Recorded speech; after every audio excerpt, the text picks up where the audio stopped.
best budget phone out this year. CMF Phone 2 Pro. Search now on Flipkart. Match number 3 then of the Men's Asia Cup 2025. Curious format this. We're still to see Oman and Pakistan and some of the other teams play their first game, but Hong Kong will play their second. And Bangladesh arrive now as they look to make their own statements after Afghanistan brushed aside Hong Kong on the opening day. This is CMF by Nothing presents ESPN Cricket for Timeout. Two teams in red. Therefore, I am in red. So is Wasim Jaffer. It's a shade of crimson, more like the West Indian team that Mr. Jaffer scored his beautiful double 100 against. No, Wasim, is that crimson or red? Have you worn it specifically for one team today or another? Actually, I came with the blue. And the designer gave me this one. What is this, So I Wasim? had not many choices. You're a man who I thought would be in control. And my dear colleague from ESPN Cricket who's always in control of the information and stats, Yash is going to assist us today. We need a lot of assistance. Trying to play neutral, balancing the colours either side of this Bangladesh, Hong Kong, whoever you're picking. Yeah, I know, yeah. But we're going to come to that in a bit. And this is an exciting game for Bangladesh. A team that is undergoing their own little transition in many ways, or transitioned. And Liton Das seems to be carrying now more brighter prospects for the future. So we'll talk about Bangladesh, who won the toss and actually chosen to bowl in this first game for them at the Asia Cup. But just to recap and get Wasim's thoughts too on what he saw yesterday. Very interesting match, Wasim. I don't know what notes you can make from a game like that. Even then I saw the social media reaction. Why did India bowl first? What kind of preparation is this for the World Cup? 50 all out and 50 chasing. What do you even learn from a team? But realistically, let's try and shut out the noise and ask you, what could you have kind of taken away from a game like yesterday for India? I think they'll be happy that both their spinners, bowled really well. That's the path Indian team has taken, having dropped Arshdeep. So they want to, build that middle overs and bring those two wrist spinners into play. What did you think of that call itself, that they went only with Bumrah as a frontline seamer? I think it makes sense because if you compare it Arshdeep with Kuldeep, I would definitely go with Kuldeep because you want to control the game in the middle. But the problem is the first couple of overs that Arshdeep gives you, he's a genuine wicket taker. I feel that's where probably we'll miss Arshdeep, and if at all there comes a time where Hardik has to defend 12 or 10 in the last over, that's when we'll get to see what happens. But other than that, I feel if you have to pick Arshdeep or Kuldeep, I'll pick Kuldeep. To be fair, he did an okay job in the World Cup final when he had the chance to defend, but I was going in that direction. When you play better quality opponents with deeper batting lineups, not having Arshdeep or having to rely on Hardik, and also the factor of 8 overs that you must manage between Hardik, Aksar, Dubey and at best Abhishek. Can that be risky? It will be risky. I mean, India will only find out against tougher opposition, against tough game conditions. But I feel India have some resources, but in a crunch game, in a situation like I said, Arshdeep gives you wickets up front. He swings the ball. Hardik has done that job, but you can't guarantee. That's where I feel India will miss out those couple of important overs. Yeah, so I mean it comes back to whether this balance is something India can really invest in for the home World Cup, which will be played Feb-March. Prospect of dew, if it ever does come into play. And then there's also, remember that lovely T20 analysis that we've done through the IPL, where we constantly brought up how spinners tend to have this stigma that if a spinner is expensive, captain doesn't give them a second or third over. But a seamer, if he's expensive, he will still bowl the last few overs or the death overs. So if India are going to go with this combination, is that actually something which can give them greater reward than risk? Because you have two high quality spinners in Kuldeep and Varun. Otherwise, it's very hard to play the two of them together. I don't see any Indian team where you can play the two together and still have batting till 8 then, Wasim. Yeah, I mean, unless it's an IPL where you've got, impact players. But I mean, India are lucky in that sense because Varun can bowl that 18th over. He's done that in the IPL. If at all, Kuldeep can bowl 17. So, Bumrah will definitely bowl 19. And Hardik has to bowl that last over. But saying that, I feel if Hardik is known that this is the role he's going to do, I'm sure he'll work on it. But having Kuldeep and Varun in the middle overs. That's exactly what happened the last game. They had a decent start, 42 for 2, and then they crumbled against two quality spinners. So hopefully India is hoping that most games go that way. Yeah, what I'm trying to think of here is the team, what aspect of the game is the team focusing on more? If you close your eyes and visualize Kuldeep and Varun bowling in the middle every game, you think there can be no better option rather than Surya having to manage to sneak in a couple of overs of a part-timer there if one bowler has an off day. But then the minute you break the game down to 30 needed of 2 overs or 40 needed of 3 overs. Remember what happened in the World Cup final also, where Akshar Patel, who was so good in the tournament, Klaasen just got a hold of him. And that's what happens with spinners. I guess that's the argument. A spinner, if a batter gets you taken down 6-6, there are very few or rather more limited options than a seamer who can still bowl a slow ball bouncer, wide Yorker, the field can be adjusted, whereas the modern day batter can take down the spinner no matter how good that spinner is. So I'm just trying to think of whether the coaches are still thinking that we can play some completely different style of cricket with 2 attacking spinners here. Yeah, I think that is the main point of difference from the 2024 T20 World Cup, where in that World Cup, you had the one wrist spinner in Kuldeep, but the other 2 spinners were the same type effectively in Akshar and Jadeja. Over here, I think we will increasingly not see any overs of Akshar beyond the 10th or the 12th, because in Kuldeep and Varun, you have the 2 spinners who do have some of the variation that you allude to. And so they are perhaps less risky a spin option going into overs number 15, 16, 17. Wasim, if I have to just put you down to it, if you were making that call as the coach on what combination you'd start with or is likelier to feature in this road to the World Cup, if not the World Cup itself, would you go Bumrah and Arshdeep or Varun and Kuldeep? I think I'll probably start with Varun and Kuldeep. If at all things go wrong, then you might think of bringing Arshdeep. But like I said, there will be games where Arshdeep will be missed. There's no doubt about it. But I think that's the route and that's the call Gambhir and Surya Kumar has to make.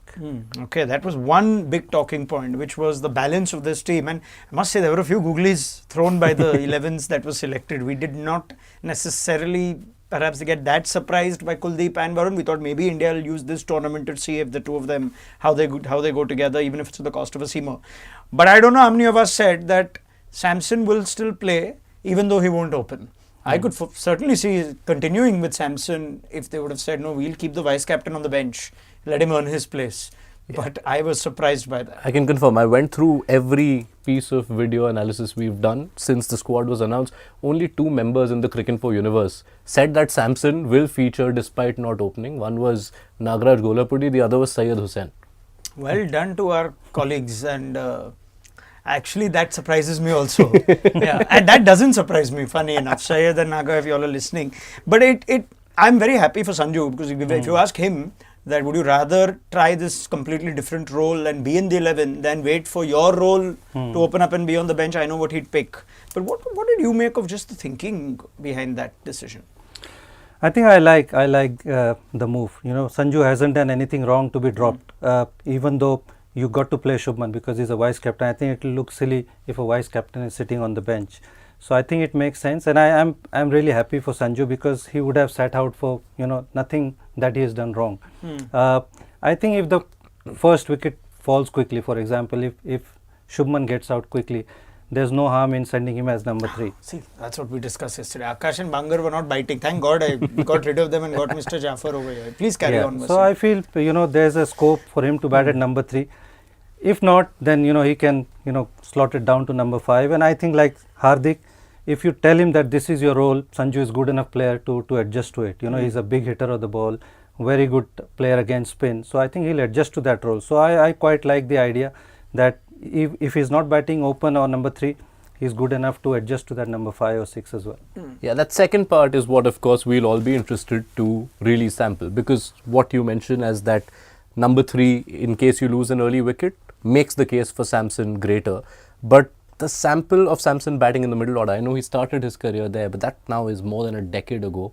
In the last 3 years, barely 20 of his 70 odd innings in T20s have come outside the top 3, and his returns there, strike rate and average, both are markedly lower So it is a challenge he'll have to overcome. It's not something he's used to. What I want to sort of discuss about the Samson situation now is if he has been considered second to Shubman as a batter, and I think that is a line of thinking that the team is following, that Shubman is a more complete batter against top quality bowling or challenging bowling. I'm not saying Samson isn't, but there perhaps is an opinion in that direction. Otherwise, like you said, there was no reason to remove Samson and Abhishek at the top. But the way he got out against England, even the hundreds against South Africa, don't seem to overpower that perception. Does playing in the middle order actually give Samson perhaps a new opportunity, and does it actually help him in any ways? Does he strike you as the kind of player that if he is in a middle order finisher kind of role, like a DK or a Jitesh Sharma, where you need to get say 40 out of 20 balls or 15 balls. Normally guys like DK and Jitesh, they will use innovative parts of the field. You know, the lap and sweep and reverse. Samson's a more clean hitter down the ground. Do you sense he's got the kind of ingredients as a batter to actually succeed in the role that a Hardik Pandya or a Dinesh Karthik and these guys have specifically played in this format? I mean, like I said, if you tell him that this is your spot, that's where you will be batting number 5, number 6. And you give him time. I mean, I'm sure he'll be working on it. You know, Jitesh also, having known him for a while, he wasn't somebody who used to do this. But, you know, DK worked with him. He started playing those shots behind the wicket and, you know, became good at it. So I'm sure Sanju, if he adapts to it, knowing that the bowlers are going to bowl that, you know, Yorkers, wide Yorkers, I'm sure he's a good enough player to adjust to that and play in that direction as well.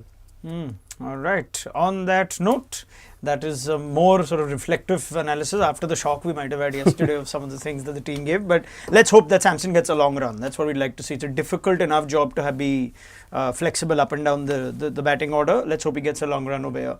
Let's just pivot our attention to the toss at Abu Dhabi, where Bangladesh have won it, and they're going to have a bowl first, which is contrary to what Afghanistan did. Didn't they? In the opening day, they decided to have a bat. That is right. Yeah, Afghanistan did. So this is something slightly different from what we've seen.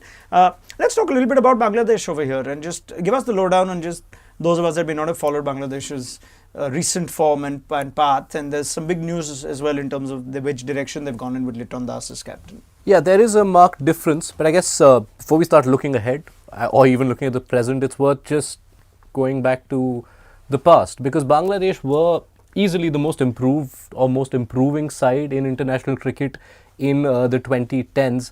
The numbers will take you through it. They were regularly managing to pull off what was then called upsets. They made 3 Asia Cup finals from 2012 to 2018. They actually made more Asia Cup finals than any country in the 2010s decade. Oh, wow. More than India, more than Pakistan, more than Sri Lanka. And this is really where it stands out. 2015 to 2019, which could be considered golden period for Bangladesh.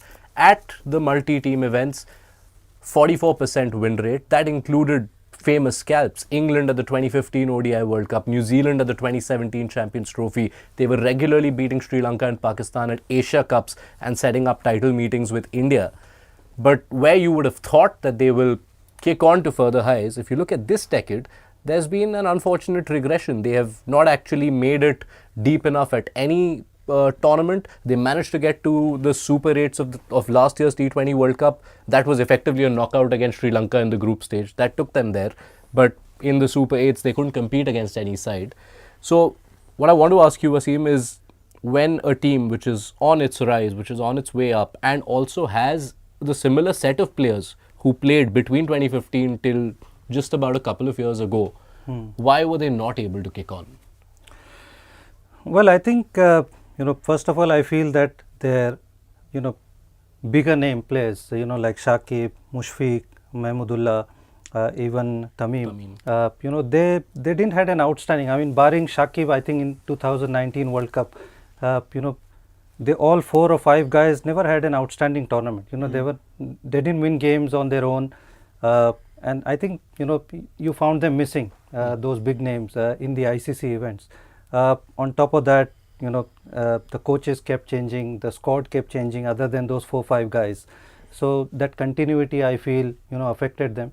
There were some good players, but there was no continuity, and I feel in this team, which has done well in the last 2 or 3 series. They won against Pakistan, and I think against Afghanistan, they have stuck with the players. There were problems with the T20 way that they played. There were 6 hitting problems. Yeah. The openers were very ODI style of players. But I think they've got Tanzid Hassan, they've got Parvez Imon, they've got Shamim, who's very familiar to this format, Zakir Ali.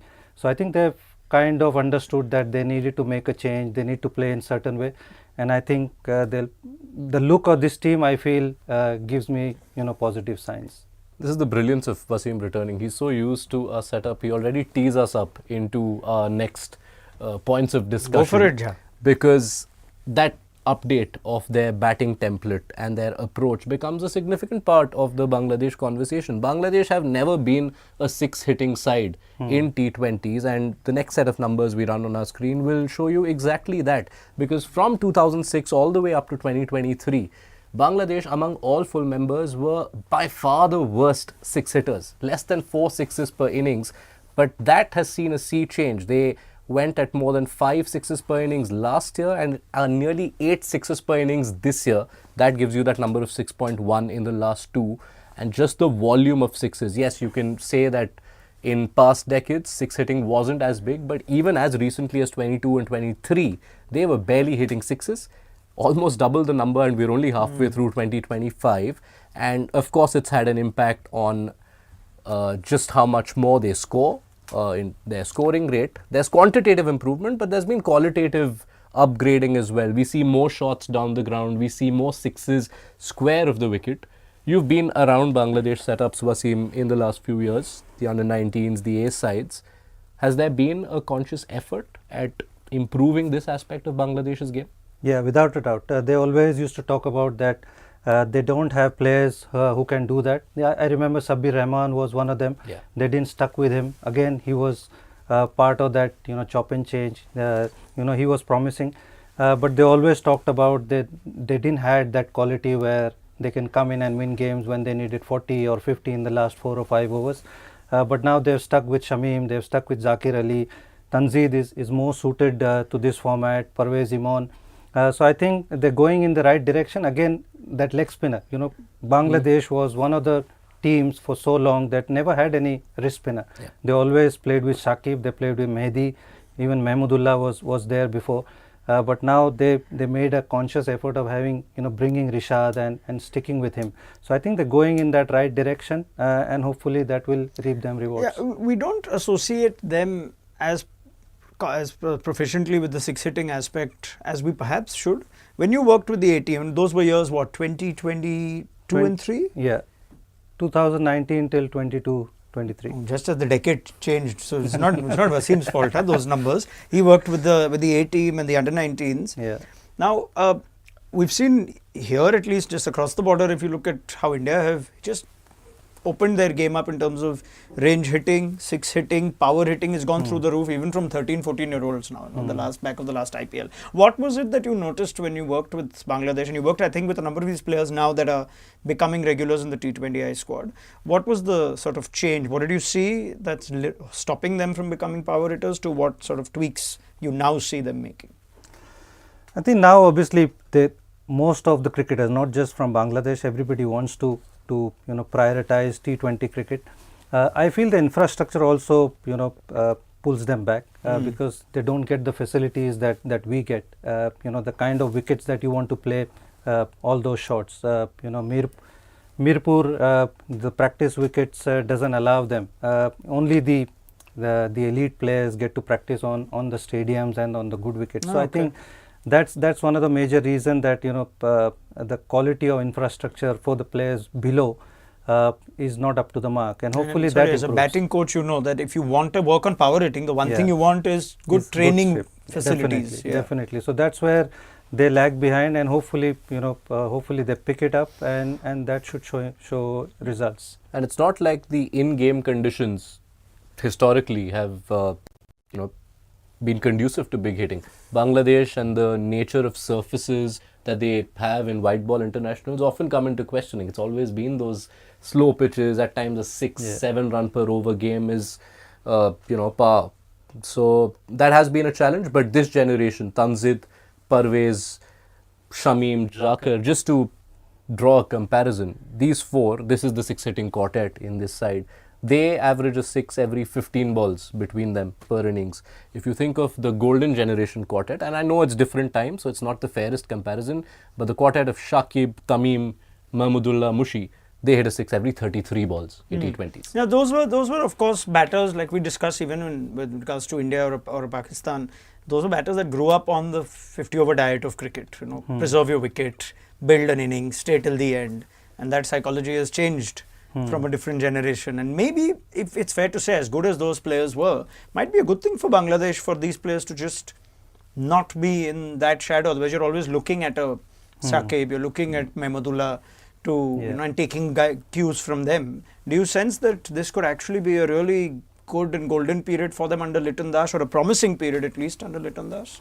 I think, more really worried about is for them to have the continuity. Even if they fail, I feel they need to stick with these players, because you're not, the other guys who are sitting on the bench aren't as good as these players. So, for them to be consistent in their selection, consistent with the performance, I feel is going to be very important. Again, one more thing is the wickets which Yash mentioned, the Mirpur wicket. I mean, the dread playing on that Mirpur pitch, because you are obviously, as a batsman, you are judged if you don't perform. So if your team is going to get 130, 140, and if you get 20, you're kind of shown as a failure, and obviously you get kicked out of the team. So those are the things which goes against the batters. So they don't fancy themselves to take those chances which you want them to play in the power play and things like that. So I feel just being consistent with the selection process and all that, which I feel is happening under Phil Simmons and the new coach, I feel that should continue. Yeah, and every time we bring up that favorite question of the last couple of years, Afghanistan, the second best side in Asia right now, the one thing you notice about Afghanistan is that there's not a lot of changing in their squads. If you look at the last three ICC events, it's been a pool of maybe 20 or 21 players. Within them, their squads are made. So that's a lesson now for Bangladesh. Okay, fair enough. Let's have a look at Bangladesh's playing 11 now, shall we, for their first game of this Asia Cup 2025. And reminder that Liton Das has won the toss and has put Hong Kong in. And just watch out for Tanzid Hassan as well as Imon. They've become quite a dynamic opening pair, especially in recent times. And Liton Das will bat 3 is what we believe. Tawhid Ridoy, Shamim Hussain, Jakir Ali, Mahedi Hassan, Rishad Hussain with his leg spin, Tanzim Hassan. So Tanzim is the seamer and Tanzid is the opener. Never get that wrong. Tashkin and Mustafizur have all the experience and we know what quality they bring. Any real surprises or shocks from that team?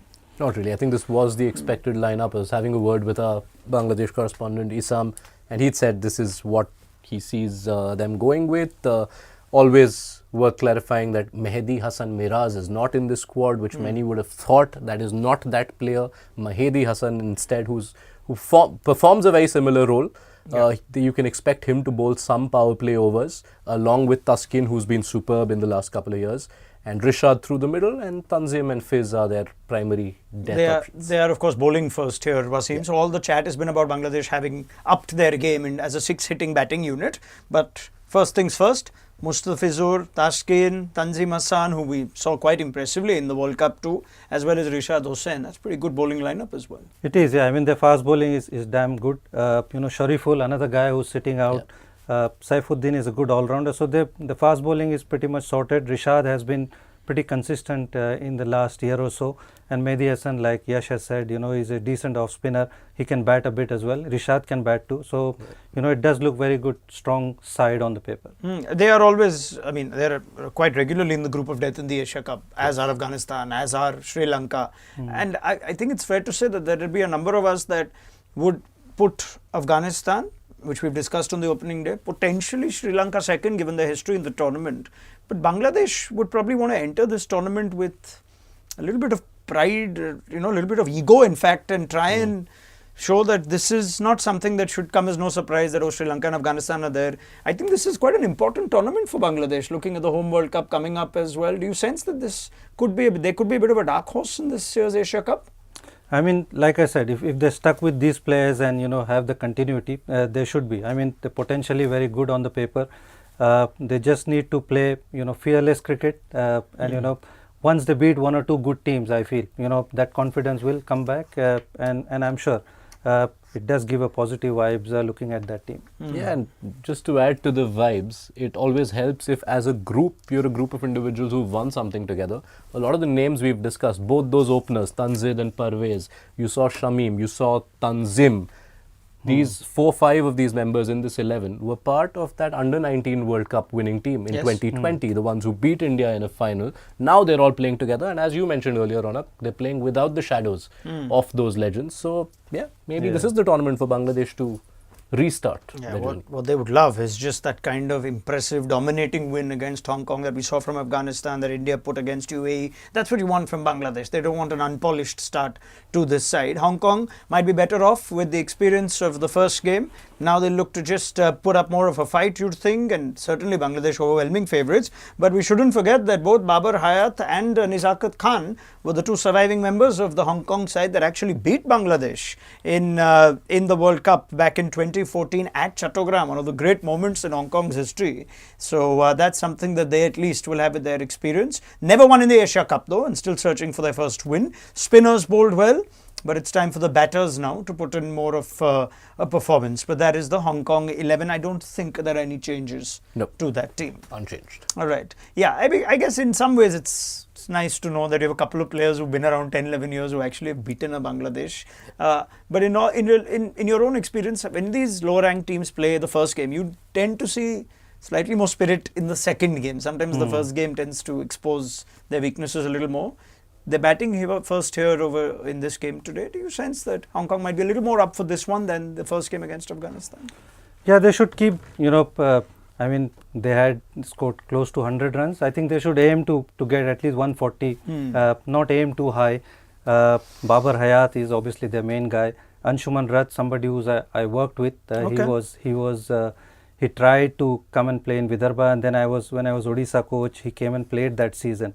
So he tried to establish himself and play with the Indian domestic side. He's somebody who's done well. I remember when he played against India, I think he got 70 or 80 in one of the Asia Cups, I remember.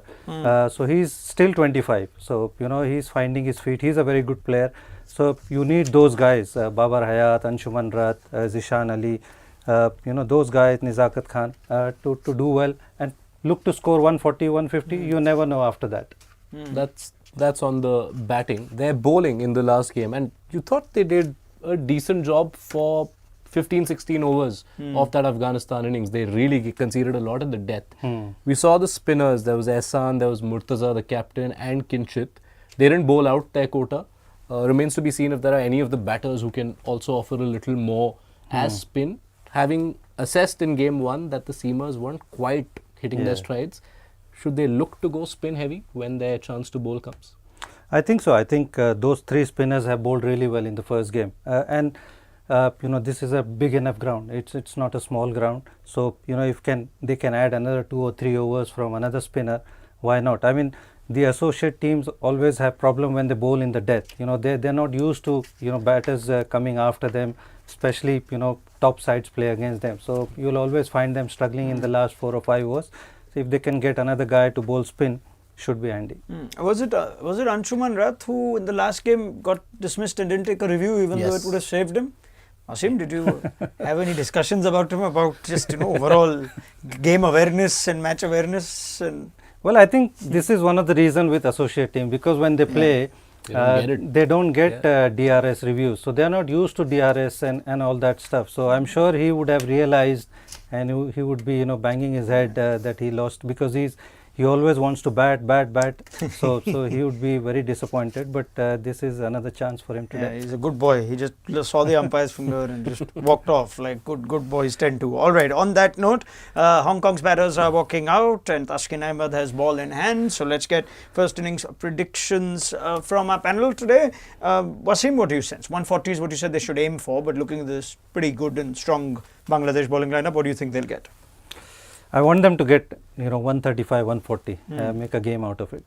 Mr. Jha, what is all your historical assessment of this ground and the batting first scores and all the algorithms that are in your mind tell you what is going to happen I wish today? they told me more than I have on my mind right now, but I'm confident because last night your panelists only missed the mark by about 90 70, 80, runs, yeah, very 80 bad odd they were. runs. Yeah. So I'll go with a 128. 128. You know what? I'm going to throw in mine as well. I'm backing Bangladesh. I have a feeling that just having this conversation about Bangladesh, I just feel like they're going to surprise us in this tournament in a good way.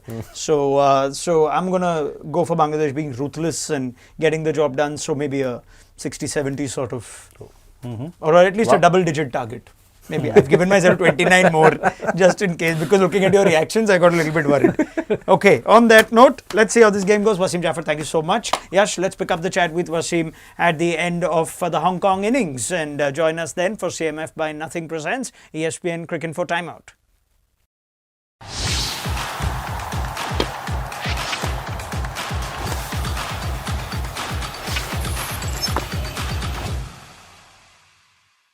Best budget thrown out this year. CMF Phone 2 Pro. Search now on Flipkart.